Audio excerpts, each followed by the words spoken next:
जय हिंद दोस्तों, सबसे पहले वीडियो देखिए, बाद में मिलते हैं। अगर से बाकी भी है, मैं खुद रहता हूं कि न्यूजीलैंड या कोई भी सीना कंट्री की टीम इंडिया के अंदर आए, इंडिया के जो स्पिनर्स है खा जाते हैं, मगर यहाँ पर पहली इनिंग में बड़े रन बनवा दिए। मुझे नहीं लगता कि 46 पे ऑल आउट ज़्यादा हर्ट किया इंडिया को। मुझे लगता है कि पहली इनिंग में जो 400 प्लस रन खाए इंडिया ने, मतलब लास्ट टाइम कब हुआ होगा कि इंडिया ने अपने घर के अंदर किसी टीम से खाए होंगे, ऐसा नहीं है, बट उधर से 500 खुद भी मारा होगा। मगर 46 पे ऑल आउट और उसी दिन पे बैटिंग शुरू हुई और आप 400 प्लस रन खा गए हैं।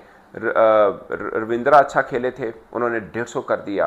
टिम सऊदी, कॉनवे खैर हमेशा ही अच्छा खेलते हैं इंडिया के अंदर, वो चाहे वाइट बॉल क्रिकेट हो, रेड बॉल क्रिकेट हो, उनका ज़बरदस्त है इंडिया के अंदर। मैं पहले भी कह चुका हूँ, शायद आईपीएल खेलने के बाद वहाँ पे उनका अच्छा रैकेट रहा है। तो ये पहली टेस्ट जीत मिली है आफ्टर 36 ईयर, मतलब 36 जो है रोहित शर्मा की 50 नजर आई, फिर हमें 70 रन्स नजर आए विराट कोहली की जानिब से। बड़ी शानदार विराट ने इनिंग्स खेली और उसके बाद फिर सरफराज खान ने जहां पे कल कहानी छोड़ी थी, उन्होंने वहीं से आज कहानी को आगे बढ़ाया और आज वो ना सिर्फ उन्होंने सेंचुरी की बल्कि एक बड़ी सेंचुरी की, 150। यानी आपने सेलेक्टर्स को मुश्किल में डाल दिया भाई। अब आपको टीम से निकाला जाए तो कैसे निकाला जाए, मतलब ये बात डिस्कस हो रही थी इवन रवि शास्त्री के साथ, और रवि शास्त्री को कहा जा रहा था कि आप खुशकिस्मत हैं कि आप इस वक्त कोच नहीं है, वरना ये बहुत मुश्किल होता कि आप एक ऐसे लड़के को कि जो 150 जिसने कर लिया है और इतने टफ कंडीशन में, कि जब आपकी टीम 46 पे पहली इनिंग्स में आउट हुई है और उसने इतनी जबरदस्त इनिंग खेली है, तो अब आप उसको नेक्स्ट टेस्ट मैच में ड्रॉप कैसे कर सकते हैं। उन पे प्रेशर तो था, लेकिन उनके ऊपर रन्स का प्रेशर नहीं था। तो डेविन कॉनवे और विल जंग्स ने सरवाइव कर लिया वो सेशन, और उस सेशन के अंदर मैंने खुद काउंट किए। अगर मैं गलत बोलूं तो मुझे बताना। पहले 10 ओवर जो आज बॉलिंग हुई है, पहले 10 ओवर की बॉलिंग के अंदर मैंने 22 से 23 जिसको कहते हैं ना चांसेस निकलते हुए देखे हैं। 22 से 23 चांसेस, मैं ये जनरल बात बता रहा हूं। पहले 10 ओवर में 60 बॉलें फेंकी हैं बुमराह सिराज ने, और उसके अंदर मुझे 22 और 23, या तो 23 या तो 22 से मुझे चांसेस नजर आए कि ये आउट हो सकते थे। इसलिए मैं कह रहा था कि ये मैच जिसको कहते हैं ना, अगर रन ज्यादा होते ले जाता, और अगर इंडिया के पास होता एक और पेसर तो इनको लग पता जाना था। वो अलग बात है कि जब स्पिनर आए वैसे भी रन खुल गए थे। बुमराह सिराज जब इतने लंबे लंबे स्पेल तो कर नहीं सकते थे ना, तो ये चीज बड़ी क्रूशियल होती है। देखो, एक तो बात ये सबको पता है कि आज जब जसप्रीत बुमराह ने सुबह बॉलिंग की है, यकीन कर लें भाई, 2 बॉलें करवाई है बुमराह ने अपनी लास्ट। उन 2 बॉलों में मुझ समेत हर क्रिकेट फैन को जसप्रीत बुमराह ने उम्मीद दिलवा दी थी कि यह मैच इंडिया जीत रहा है। जो 2 बॉलें उस बंदे ने की है ना, दूसरी में तो उड़ा दिया ना उसको पकड़ के, और फिर जो पहले 3-4 ओवर किए हैं बुमराह ने, भाई तबाह कुन बॉलिंग। डेवन कॉनवे जो ड्राइव पे बड़ा अच्छा खेलता है, और भाई उसकी फेवरेट शॉट नहीं लग रही उससे, उसकी फेवरेट शॉट नहीं लग रही उससे डेवन कॉनवे से। जो फ्लिक बड़ी अच्छी खेलता है, जो ड्राइव बड़ी अच्छी मारता है, उससे दोनों शॉट्स नहीं लग रही। बुमराह उसको लगने ही नहीं दे रहा। जसप्रीत बुमराह ने आउटस्टैंडिंग बॉलिंग की है, साथ सिराज ने भी अच्छी बॉलिंग की है, लेकिन बुमराह एक्सेप्शनल बड़ा संभाल के खेला है विल यंग ने भी, और साथ में जो है वो रचिन रविंद्रा ने भी। रचिन रविंद्रा ने तो आते साथ जो है पहली 3 बॉलों पे 2 चौके लगा दिए थे, तो वहां से ही आपको कॉन्फिडेंस नजर आ रहा था। और जब पहले 25 रन बन गए थे ना, उसके बाद बड़ा इजी हो गया था उनके लिए, क्योंकि मुश्किल स्टार्ट में ही था, ठीक है। और फिर जब बड़े आराम के साथ उन्होंने जो है वो 107 रन 2 विकेटों के नुकसान पर ही चेस कर लिया, ठीक है। बुमराह ने बहुत कमाल की बॉलिंग की, साथ में सिराज ने भी कोशिश की, लेकिन विकेट उनको नहीं मिल सका। आखिर में आके चौके भी कुछ पड़ गए। तो इस तरह से बड़े आराम के साथ इंडिया की टीम ने जो है वो ये मैच जो है वो हार गई है इंडिया की टीम, और न्यूजीलैंड की टीम ने 107 रन बड़े आराम के साथ जो है चेस।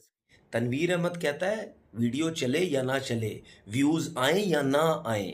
तनवीर अहमद कहता है बात सच करूंगा, किसी को अच्छी लगती है तो लगे, बुरी लगती है लगे, लेकिन तनवीर अहमद चमचागिरियां नहीं करता किसी की। आपके सारे क्रिकेट, कुछ क्रिकेटर्स और मीडिया के जो लोग और जो यूट्यूब चैनल्स भी सारे जो हैं, इन सबको देख लेना, इनमें किसी में तपड़ ही नहीं है इंडिया के बारे में बोले कि जी इंडिया ने इतनी थकी हुई क्रिकेट खेली, इतनी बुरी जो है वो क्रिकेट खेली है। पाकिस्तान के खिलाफ जब पाकिस्तान जब मैच हारता है, ऐसे लग जाते हैं पाकिस्तान के अगेंस्ट जैसे पता नहीं क़यामत आ गई है। वो क्यों करते हैं? वो सिर्फ इंडिया को खुश करने के लिए करते हैं, ठीक है। अब रहते पाकिस्तान में हैं, लेकिन इंडिया को खुश करने के लिए इतने गंदे गंदे वर्ड, इतनी गंदी गंदी बातें, मतलब प्लेयर्स की कोई इज्जत नहीं, कोई कुछ नहीं। कि मेरे ख्याल से बहुत इररिस्पॉन्सिबल शॉट्स कुछ आज उन्होंने मारे हैं, वहां पे जहां पे उनको टाइम लेना चाहिए था, वहां पे जहां पे उनको खड़े रहना चाहिए था, वहां पे जहां पे अगर उनको कुछ आज बॉल भी लग जाते टीम के लिए, मुल्क के लिए, तो खा लेने चाहिए थे। लेकिन वहां पे जो शॉट सिलेक्शन वो चूज करते रहे और जो शॉट्स मारने जाते रहे, फिर फास्ट बॉलर को रिवर्स भी मारने जाते रहे, ये आसान शॉट नहीं है। ये तब तो जरूर अच्छे लगते हैं जब आपकी टीम एक सेफ एंड हेल्दी पोजीशन पे है, टीम मैच के अंदर, ऑपोजिशन टीम जो है नीचे लगी हुई है, तो आपको अप्रिसिएशन मिलती है कि ठीक है यार, यू आर इम्प्रोवाइजिंग। लेकिन इस तरह की सिचुएशन में जहां पे आपकी टीम नीचे लगी हो, उसके मतलब 5 मेन बल्लेबाज आउट हो गए हो, फिर आप भी इस तरह की शॉट ट्राई कर रहे हो, तो वो मजा नहीं आता। आई एम श्योर उनकी स्क्रूटनी होगी भारत के ड्रेसिंग रूम के अंदर, जिस तरह की शॉट्स वो खेलने की कोशिश कर रहे थे इस टफ सिचुएशन के अंदर। वहां पे जो टाइम था, उन्होंने डिटर्मिनेशन दिखानी थी, ग्रिट दिखाना था, वहां पे बने रहना था। लेकिन वो जिस तरह के शॉट्स ट्राई कर रहे थे, कुछ थोड़ा समझ नहीं आया। लेकिन जो ये पार्टनरशिप लगी ना टीम सऊदी के साथ, ये बड़ी पेनफुल होगी इंडियन टीम के लिए। ये रन्स इनके लिए कह सकते हैं कि ये टेस्ट मैच दूर ले गए हैं। जो पार्टनरशिप 65 टीम सऊदी ने की हैं, 134 रन्स रचिन रविंद्रा ने किए हैं, और वो बड़ी ज़बरदस्त अप्रोच के साथ किए, स्कोर बोर्ड रुकने नहीं दिया। आप देखें कि क्या सुपरस्टार मिला है न्यूजीलैंड की क्रिकेट को, रविंद्रा, और जैसे वो परफॉर्मेंस, जैसे वो मैच्योर होता जा रहा है, जैसे वो इतनी ज़बरदस्त क्रिकेट लेके चल रहा है, और गेम अवेयरनेस आप देखें कि टॉप के वर्ल्ड क्लास क्वालिटी स्पिनर, उनको डोमिनेट करना इतना इजी नहीं होता, और ज़बरदस्त उसने बैटिंग की है। और आप देखें कि ये टेस्ट मैच, आप देखें कि ये इतनी फास्ट टेस्ट क्रिकेट हो गई है कि पूरा दिन टेस्ट मैच नहीं होता, बीच में भी बारिश होती है, 1-1.5 घंटा मैच नहीं होता, फिर भी रिजल्ट आ रहे हैं, और रिजल्ट भी लाइन से पहले। ऑस्ट्रेलिया टूर से पहले ये गौतम गंभीर के लिए आई ओपनर है। क्यों? इस पे बात करते हैं आज। परफॉर्मेंसेस सब की हैं। चले मैं पहले अपना टर्निंग पॉइंट दे देता हूँ इस मैच का। 46 पे आप आउट हुआ इंडिया। रोहित ने बहुत अच्छी प्रेस कॉन्फ्रेंस करी कि मैं जिम्मेदारी लेता हूँ, लेकिन उसके बाद भी कम बैक कर लिया था। बासित अली की नज़र में जो टर्निंग पॉइंट था ना इस टेस्ट मैच का, जो पार्टनरशिप साउथी और रविंद्रा की हुई है, वो इस टेस्ट मैच का टर्निंग पॉइंट था। 160-65 रन की जो पार्टनरशिप हुई है, वो टर्निंग पॉइंट था। अदरवाइज अगर वहीं पे 260-70 पे न्यूजीलैंड आउट होता तो ये मैच बिल्कुल ही चेंज होता। उसके बाद भी इंडिया ने कम बैक करा, जिस तरह सरफराज और पंत की पार्टनरशिप लगी थी। लेकिन फिर वही बात आएगी कि राहुल का आउट होना, जडेजा का आउट होना और अश्विन का आउट होना। ये एक बड़ा सवाल है जी, और बड़ी कमाल की उसने इनिंग्स खेली है, बड़ी बहादुरी वाली दलेर बच्चा है, उसने बहुत खूबसूरत इनिंग्स खेली। जितनी भी उसकी तारीफ की जाए उतनी ही कम है। देखिए कमाल है। एक तरफ आप रचिन रविंद्रा की इनिंग्स देखें, वो डिफरेंट सर्कमस्टांसिस में उसने खेला है, और यहाँ पे इस नौजवान ने जो खेला वो डिफरेंट सर्कमस्टांसिस में खेला। इसकी बारी को मैं ज्यादा वेटेज देता हूं। अनफॉर्चुनेटली जिसको आप कहते हैं ना रश ऑफ ब्लड, वो ले गया उसको, वरना वहां पे उसको अपनी इनिंग्स को कंटिन्यू करना चाहिए था। मेरे ख्याल में 2 प्लेयर्स का आउट होना, एक जडेजा का आउट होना गलत टाइम पे, और एक जो है वो सरफराज का आउट होना, ये इंडिया के लिए बहुत बड़ा झटका। But at the end New Zealand played well, they won. New Zealand ने इंडिया को पहला टेस्ट मैच हरा दिया, और मैंने अक्सर देखा है कि इंडिया अपने घर के अंदर पहला टेस्ट मैच हार जाता होता है। इंग्लैंड से भी हार गए थे, लेकिन फिर 4-1 से सीरीज जीत गए थे। तो ये सीरीज का पहला मैच अक्सर हार जाते होते हैं, लेकिन फिर ये कमबैक बड़ा खतरनाक करते हैं। न्यूजीलैंड ने शानदार क्रिकेट खेली। रचिन रविंद्रा, देखो मानना तो पड़ेगा, प्लेयर तो फ्यूचर का बड़ा अच्छा है। रचिन रविंद्रा प्लेयर तो बड़ा अच्छा है। सिमिलरली अगर मैं बात करूं इसी मैच की तो ओरोडकी ने शानदार बॉलिंग की है। अगेन उसने सेकंड इनिंग्स में भी इंप्रेस किया। मैट हेनरी तो फिर इंप्रेस करते ही करते हैं। न्यूजीलैंड ने ओवरऑल अच्छी क्रिकेट खेली। आप ये देखिए न्यूजीलैंड ने केन विलियमसन के बगैर ये वाला मैच जीत लिया है। केन विलियमसन जो कि इस टीम की बैकबोन है उसके बगैर जीत रही है।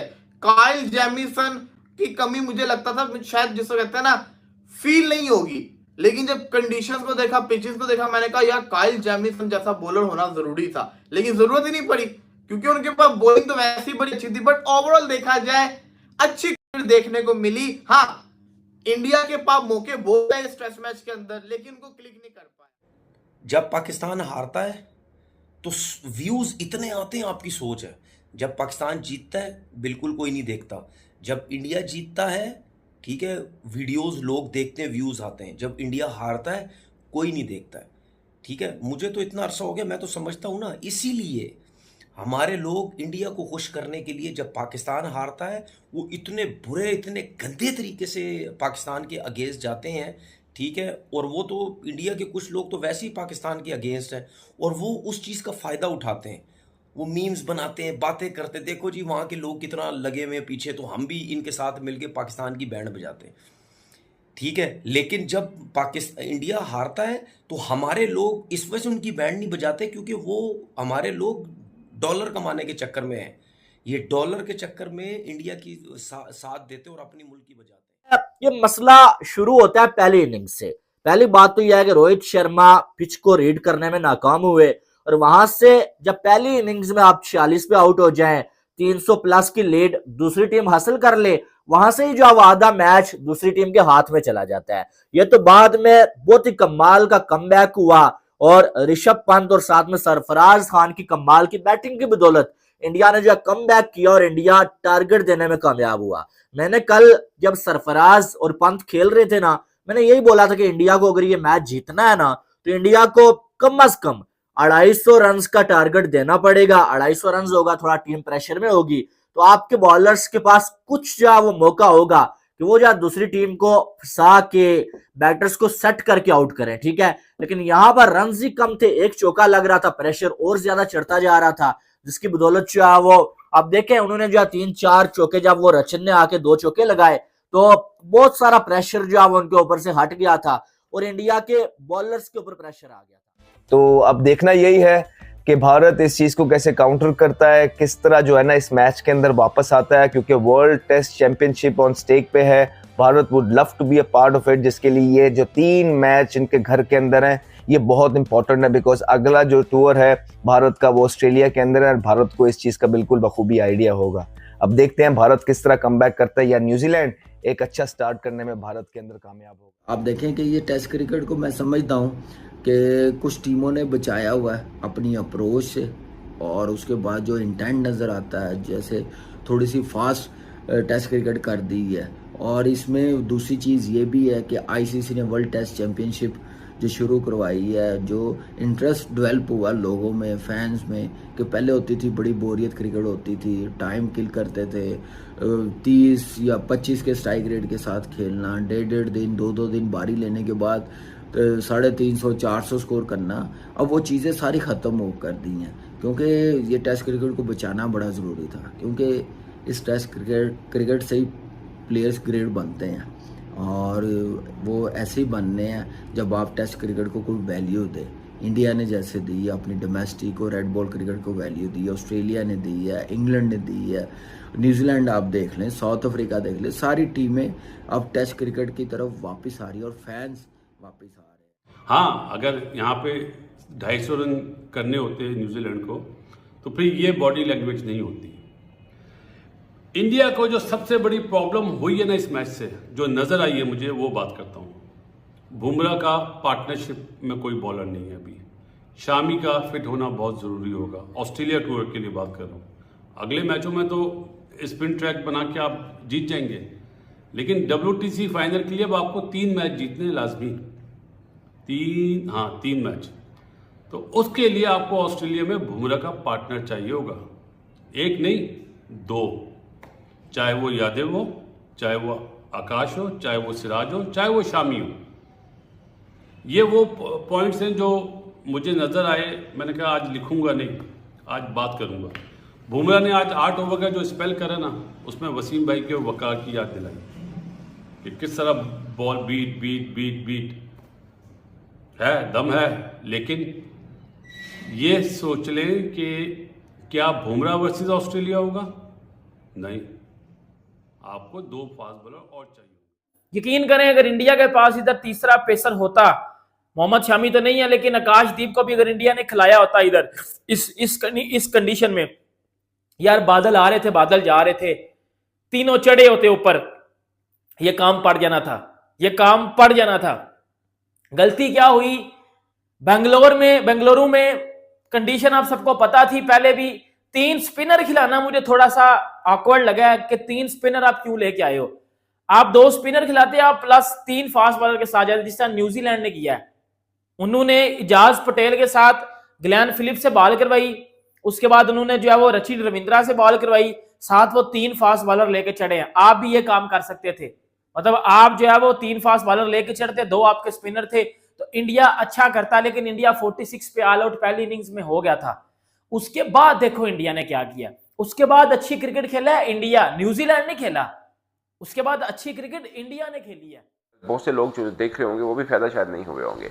तो ये है कमाल इंडिया का, इंडिया के अंदर कि वो अपने यहाँ नहीं हारते, मगर ये कमाल हुआ है अब न्यूजीलैंड का कि उन्होंने इंडिया के अंदर हराया। उस इंडिया को जो एक डिबेट हो रही है कि ये इंडिया क्या उनकी कि इंडिया की अपनी हिस्ट्री की क्या मजबूत टीम है, क्योंकि T20 खेलती है वो नहीं हारती, पूरा वर्ल्ड कप खेली 1 मैच नहीं हारी, वनडे वर्ल्ड कप खेलती है 1 मैच हारती है, टेस्ट चैंपियनशिप खेलती है, जहां जाती है जीत रही है। घर में तो जीतती ही जीतती है, वो तो पहले भी जीतती थी, अब बाहर भी जीत रही है। यानी आप साउथ अफ्रीका खेलने गए, पहला टेस्ट मैच हारे, दूसरा आपने कम बैक किया, वेस्ट इंडीज़ में आप जीते हैं।